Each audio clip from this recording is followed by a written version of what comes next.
안녕하십니까. 정동환입니다. 노태우 대통령은 32%의 지지율로 대통령에 당선이 된 분입니다. 지지 기반이 취약했다는 얘기죠. 게다가 여소야대 정국이 형성된 가운데 강력히 오공청산 요구를 받게 됩니다.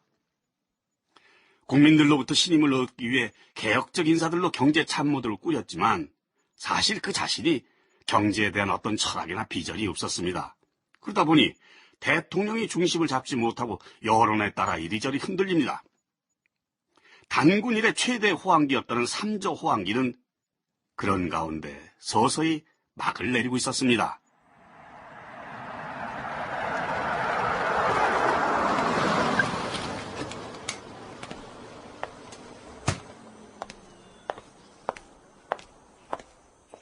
민정당 이한동 원내 총무가 청와대를 찾았다. 백담사에 가 있는 전두환 전 대통령을 면담하고 돌아온 길이었다. 그래, 전임께서는 국회 증언 출석에 대해 뭐라고 합니까? 강경하십니다. 절대 그러실 마음이 없다. 대국민 사과하고 백담사 들어오는 것으로 마무리된 문제 아니냐. 그러십니다. 아이고, 참 힘들다. 각하, 어떻게 하시겠습니까? 야당이 원하고 국민들이 전혀 원하지 않습니까? 대단히 외람된 말씀입니다만 국민들이 원하는 모든 것을 다 맞춰주실 수는 없습니다. 그래도 국민들이 원하는 것 가운데 들어줄 수 있는 것은 들어줘야 하는데 경제도 그렇고 정치도 그렇고 참말로 내 마음대로 안 되네. 일단 알겠습니다. 백담사 문제는 당에서 여러 가지 방안을 고려해서 협의를 해보겠습니다. 예, 그렇게 합시다. 백담사 측에서 원하는 게 뭔지, 어떻게 하면 이 문제를 돌파해 나갈 수 있는지 협의를 좀 해봅시다. 그런데 각하, 예. 당에서 나오는 얘기를 잠시 전해드리겠습니다. 그 엄청난 부동산 가격 상승으로 걱정이 많습니다. 당연히 그렇겠지요. 목동이나 이런 곳은 몇 년 전에 1억 원으로 샀던 집을 요즘에는 3억 원으로도 못 산다고 난립니다. 예, 알고 있습니다. 74년에서 87년까지 투자액 모두를 시설 투자에 사용한 기업은 3.3배 성장한 데 반해 그 모두를 땅에 묻어놓은 기업은 무려 10배나 성장했습니다. 그것도 내가 보고받아 알고 있어요. 이런 마당에 분당이나 일산이 신도시 건설 예정지구로 지정되는 과정에서 투기로 이득을 본 사람들도 있습니다. 알고 있다니까. 오공청산 문제가 제대로 매듭이 지어지지 않아서 정치적으로 국민들에게 신임을 잃는 것보다 이런 경제정책으로 신임을 잃는 게 더 큰 문제가 될 수도 있다고. 글쎄 알고 있어요. 내 잘 알고 있다니까.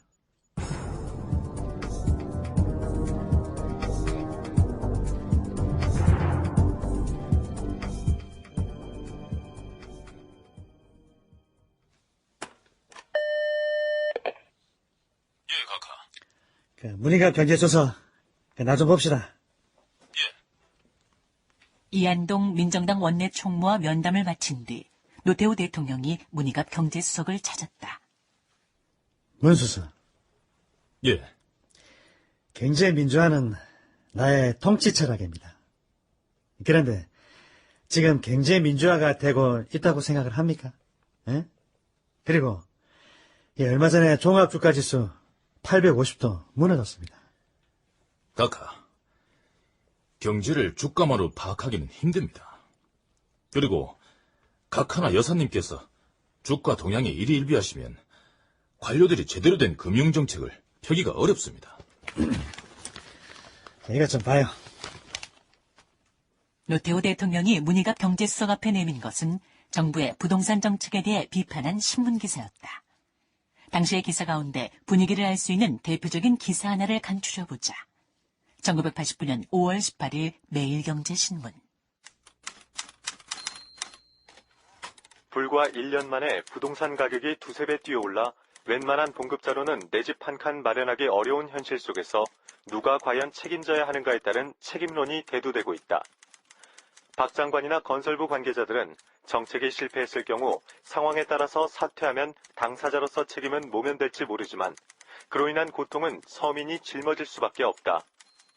분당 일산의 신도시 건설과 관련해 박 장관은 한때 신도시 개발의 타당성 검토를 한 적이 없다고 했다가 최근에는 청와대 경제수석으로 있을 때 구상했다고 해 앞뒤가 안 맞는 발언을 했다. 박 장관의 실언이 또 한 차례 부동산값 인상을 초래하는 게 아닌가 하는 걱정이 높다. 부동산 투기와 부동산값 인상에 대해서는 누군가 반드시 책임을 져야 한다. 이 신문뿐만 아니라 내 생각도 그래요. 누군가 반드시 책임을 져야 한다. 카카, 건설부 장관을 경질해야 할 것 같은데 문수석 생각은 어떻습니까?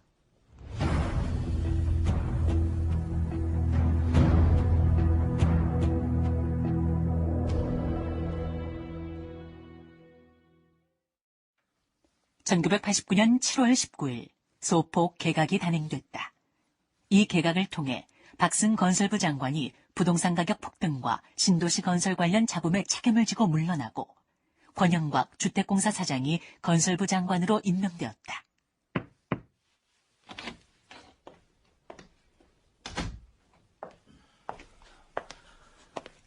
장관님. 김 국장. 이임식 준비가 다 됐습니다. 그래요? 자, 그러면 가봅시다.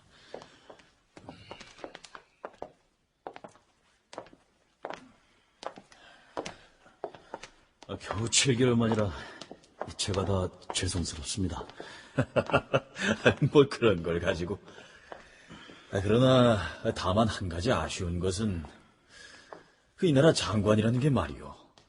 너무 소모품처럼 여겨지는 게 아닌가 싶어요.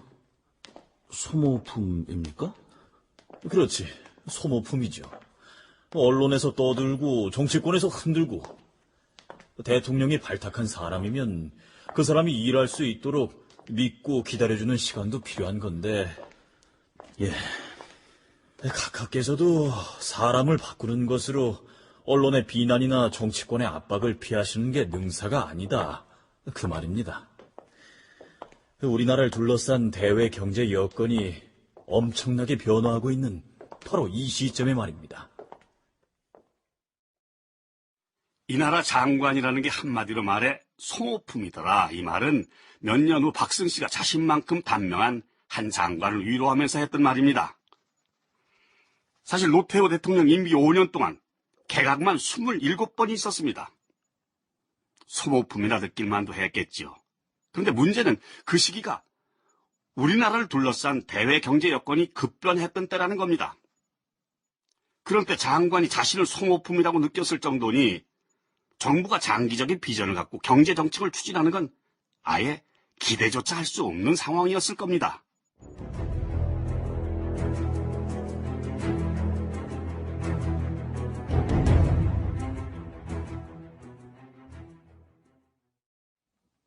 신도시 건설 사업이 진행되던 그 즈음 정부가 내놓은 또 하나의 부동산 정책은 토지 공개념이다. 신도시 건설 사업이 공급 차원이었다면 토지 공개념은 수요 관리 차원이었다. 노태우 정권 당시 토지 공개념 제도를 줄기차게 밀고 나간 대표적인 인물은 문희갑 경제수석이었다. 카카, 건설부 안에서 토지 공개념이라는 개념이 처음 사용된 것은 오래 전의 일입니다. 아, 그런가? 우리 육공화국 들어서 처음 나온 게 아니고? 예, 카카. 1978년에 투기 억제를 목적으로 한 88 부동산 종합 대책이 나온 적이 있습니다. 88 부동산 종합대책. 예. 그때도 지금처럼 부동산 투기가 극심했고 정부는 그것을 근절하기 위해 각종 대책을 마련했었습니다. 그때 신영식 건설부 장관이 토지의 사유 개념은 시정돼야 한다. 건설부는 토지의 공개념에 입각한 각종 정책을 입안 중에 있다고 하면서 처음으로 토지 공개념이라는 말이 사용된 겁니다. 아니, 문수석은 토지 공개념에 대해 어떻게 그렇게 잘 아나? 제가 경제기획원에서 차관으로 있을 때부터 토지 공개념 도입 작업에 참여했었습니다. 아, 그랬구만. 그런데 문수석, 토지 공개념 같은 이런 개혁적인 정책은 경제 민주화에도 맞고 특히 이 국민들이 좋아할 정책이기는 한데, 그런데 그 발상 자체가 말이요, 세금을 통해서 개인의 사유재산을 어느 정도 제한을 하자 이거 아닙니까? 그렇습니다. 이 가령 토지 초과 이득세의 경우 땅값이 올라갔다고 해도 그걸 팔기 전엔 소득이 발생하는 것도 아닌데 단순히 땅값이 올랐다는 이유로 세금을 걷게 되면 결론적으로 국민에게 세금 부담을 주자는 거 아닙니까? 그렇습니다. 그거는 내 생각에 조세 저항이 있을 수도 있다 이거지. 부연하면 당시 부동산 투기가 극성을 부리는 가운데 요즘처럼 전국 전산망이 갖추어지지 않은 상황이었다. 지능적인 투기꾼들이 갖가지 수법으로 당국의 감시망을 빠져나가도 정부는 속수무책이었다. 또한 부동산 관련 세금을 매긴다고 해도 과세 표준액이 시세보다 낮았고 비과세 감면 조항도 많았다. 그렇게 볼 때 토지 공개념은 이에 대한 해결책으로 나온 것이기도 하다. 그러나 토추세 등의 과세 부분에 적지 않은 사람들이 민감하게 반응했을 뿐 아니라 개인이나 법인이 소유할 수 있는 택지 면적의 한도를 정하는 택지 소유 상한제, 그리고 토지에서 발생되는 개발 이익을 환수해서 이를 적정하게 배분하는 개발 이익 환수제 등을 놓고는 적지 않은 사람들이 사회주의 개념이 아닌가 하는 의구심을 갖기도 했다. 게다가 택지 소유 상한제나 개발 이익 환수제를 놓고는 사회주의를 하잔 말인가 하는 사람들도 있습니다. 각하, 얼마 전 국토개발연구원이 내놓은 자료를 보면 말입니다. 상위 5% 계층이 전체 사유지의 65.2%를 소유하고 있다고 합니다. 그런데요. 각하께서 진실로 경제민주화를 이루고 국민들로부터 고른 지지를 받는 대통령이 되시려면 이 문제는 반드시 해결을 하셔야 합니다. 당시 상위 5%의 계층이 전체 사유지의 65.2%를 차지하고 있다는 국토개발연구원의 발표 내용이 알려지면서 토지 공개념을 지지하는 여론은 더욱 뜨거워졌습니다. 그런 한편 토지 공개념에 불만을 가진 사람들도 물론 있었습니다.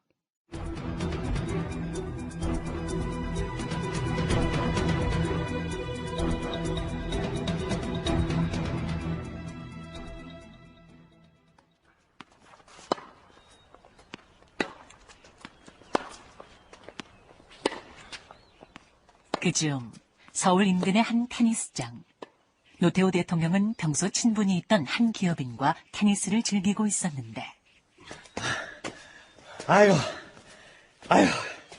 그만합시다, 그만. 예, 각하. 아이고, 덥다. 아유, 그래도 뭐 건강은 여전하십니다. 그렇게 두 사람은 테니스장 한켠에 마련된 그늘막에 나란히 앉았다. 이런저런 복잡한 일로 머리가 아프다가도 이래 야외에 나와서 테니스를 치면 그나마 이 스트레스가 풀립니다. 아이고, 야, 참 좋네. 응? 각하께서 이곳을 이렇게나 좋아해 주시는데 죄송한 말씀입니다만 저는 여기 팔까 고민 중입니다. 아니, 왜요? 앞으로 토지 공개념이라는 것을 하면은 저처럼 땅이 많은 사람들은 큰일이 났습니다. 땅도 어느 정도 이성을 가지면 안 된다고 하지를 않나. 또 가지고 있는 땅값이 좀 오를라 치면은 세금 폭탄을 맞게 돼버릴까 봐서요. 토지 공개념 제도 자체가 누구를 어렵게 하자는 건 아닙니다. 물론 각하께서야 그런 뜻이겠지만 실질적으로 논의되고 있는 법안을 보면 그렇지가 않습니다. 아이고, 그렇습니까? 카카, 웃으시지만 말고 토지 공개념 다시 한번 고려해봐 주시면 안 되겠습니까? 많은 이들이 반대하는 그거를 굳이 왜 꼭 하시려고 하십니까?